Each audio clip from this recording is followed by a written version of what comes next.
Thank you, Maddie. It is my absolute pleasure to introduce this year's valedictorian, Avery Weathers. From knowing Avery since the days of inseparable daycare friends, I still remember when she left to start Big Girls Club. I remember the tears flowed almost daily until, purely by chance, I saw my first childhood friend again. Now we're Big Girls about to graduate, and I can't help but think of how proud I am of her. Up until this very moment, she's always been worthy of admiration. I dare say that she's the best at managing the balance UIL commitments and homework. And we all could have learned a thing or two from her in that department. So, to bring this to a sum, Avery is a person of unmatched dedication and is more than deserving of this great honor. Ladies and gentlemen, I present your class of 2024 valedictorian, Avery Weathers.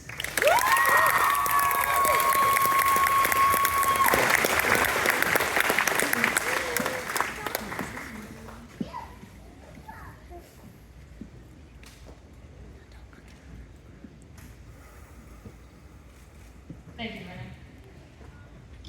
There's a question that often lingers in the minds of high school graduates, a question that holds significant weight and may be posed to each of us someday. This question, in its various forms, invites us to reflect on our past. If you had to do it over again, would you? Would you go back and do any part of high school again? It's a question that stirs nostalgia as we ponder on former days with a hint of longing for seemingly simpler, more innocent times. As you sit here, moments away from receiving your diplomas, I'm sure each of you would answer that question with a resounding, no way.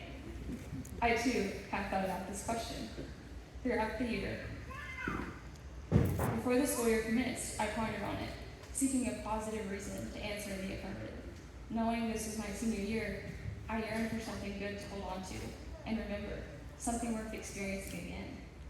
But I forgot that good does not always mean easy.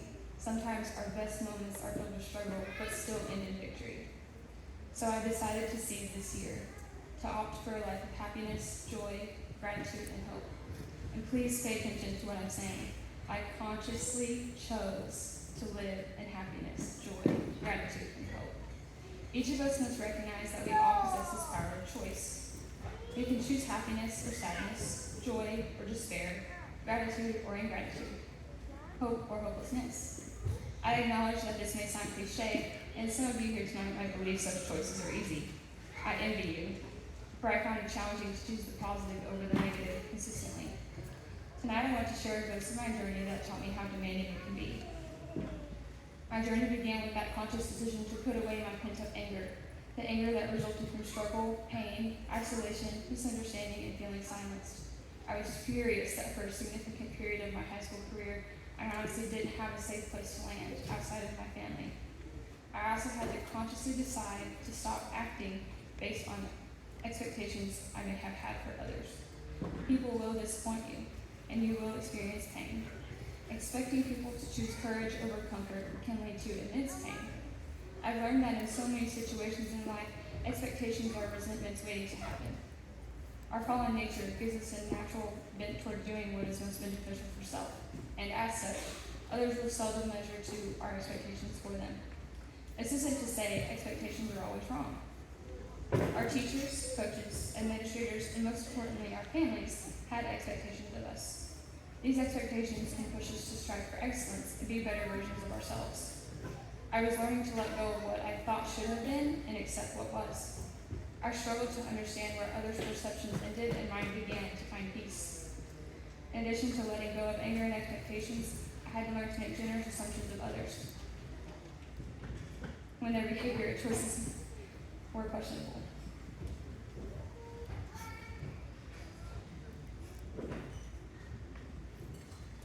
Specifically, I had to learn to assume and accept that people are doing the best they can.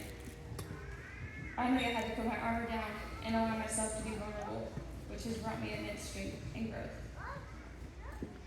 Suppose you think it's easy to release anger and expectations of others, make generous assumptions about their choices, and be vulnerable with others. In that case, you are surely mistaken, and probably have never tried to do one or more of these things.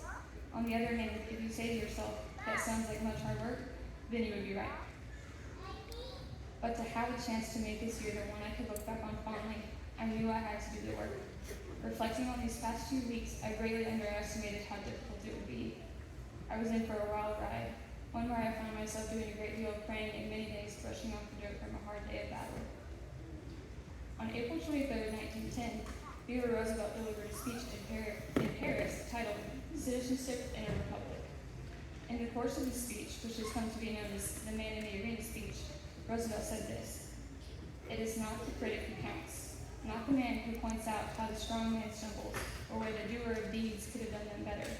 The credit belongs to the man who is actually in the arena, whose face is marred by dust and sweat and blood, who tries valiantly, who errs, who comes short again and again, because there is no effort without error and shortcoming, who does actually strive to do the deeds, who knows the great enthusiasms, the great devotions, who spends himself in a worthy cause, who at best knows in the end the triumph of high achievement, and who at the worst, if he fails, at least fails while doing greatly, so that his place shall never be with those cold and timid souls who neither know victory nor defeat." In my first 3 years of high school, I spent much time in that arena, as did my family.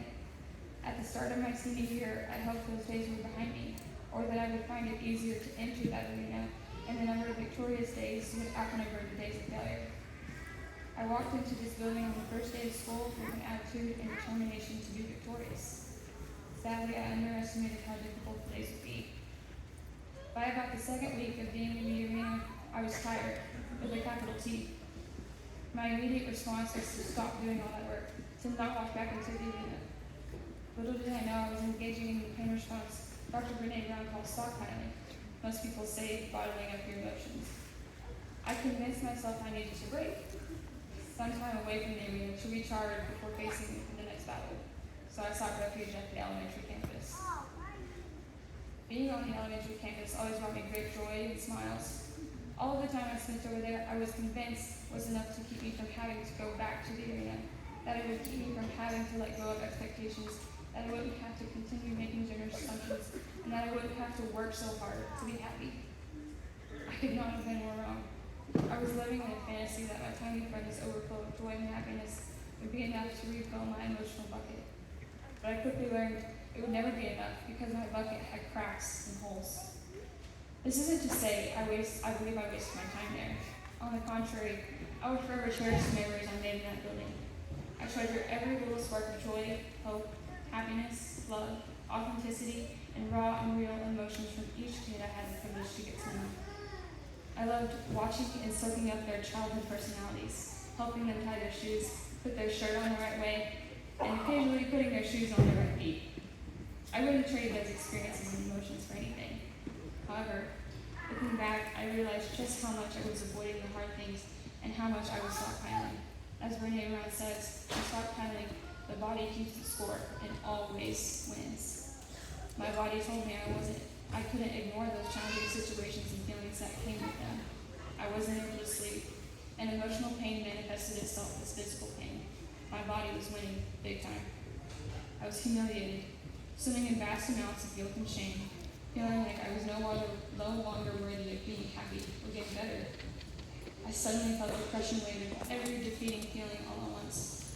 In a podcast about healing from trauma, theologian and counselor Jim Crest says, "If I could be fully immersed in this, it would be overwhelming.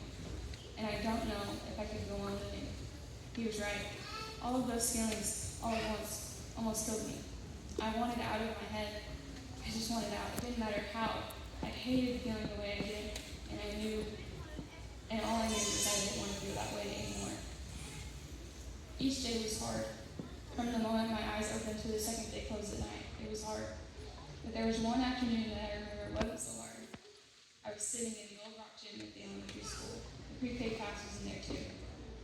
I remember those tiny hands resting on my knee as they looked into my teary eyes and reminded me that it would be okay, that I would be okay, and that a hug would make it better, as their arms wrapped around my neck. Another one of my favorite quotes from Dr. Brene Brown is, "If we can share our story with someone who responds with empathy and understanding, shame can't survive." My tears that day told the story, and a small band of 4-year-olds managed to do what most teenagers and adults cannot. Instead of turning away from my pain, they showed empathy and sat in it with me. That moment was pivotal for me. Leaving the gym that afternoon, I cried a lot, but it was because someone finally saw They saw me face down, and they knew exactly what I needed in that moment. I was so grateful that someone saw me, even though they were only 4 years old. That afternoon gave me a little boost for the next week, spring break, where I would be doing much work to confidently walk back into the arena, knowing my worth and my identity. Several hours of work later, I was back in the arena. I survived, but by the time I got home, I was in tears thinking about the number of days I was going to have to do that. But an out-of-the-blue text message and a spur-of-the-moment decision led me to arguably the most important night of my life. I spent time with people who loved me, who made me feel seen, and I was able to just speak. Nothing was expected of me, and I was allowed to sit on that back porch and take in everything. That night gave me newfound energy, power, readiness for the remaining 3 months, realizing I didn't need to overcomplicate my healing. I was determined to keep that same mindset, carry myself in that same way, and truly enjoy and be present in every situation. I had support from so many people. They wanted to see me succeed, and they wanted to see me win my battle in the arena.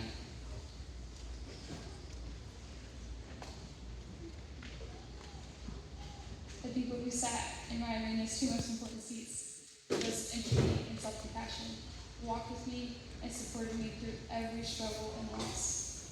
They also celebrated the victories with me. Brene Brown says, if we're going to dare greatly, when we walk into the arena and get pushed down or kicked around, we need someone, just one person, who looks us in the eye and says, you were brave.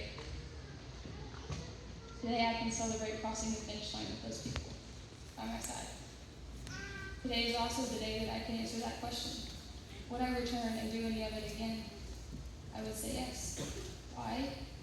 To this I would respond with the words of a wise elementary teacher scratched out for me with a silver marker on a piece of construction paper. Accept what is, let go of what was, and have faith in what will be.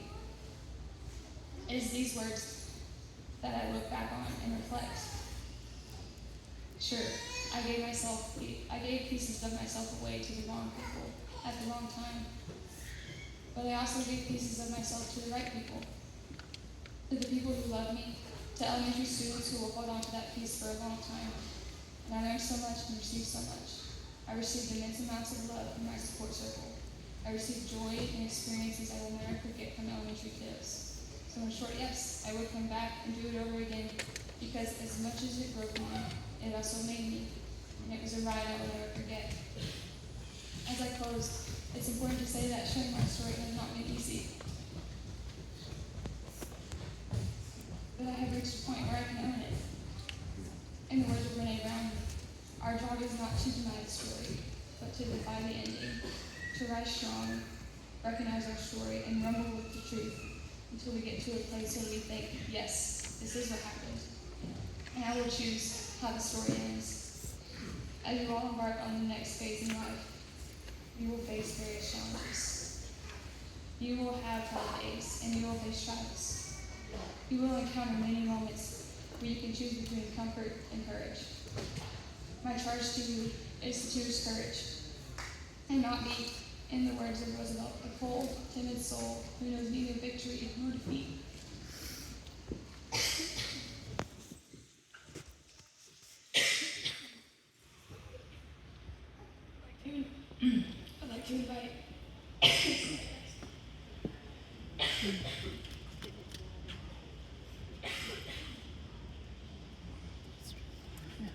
I'd like to invite Ms. Stevens and Mr. Harris to the stage.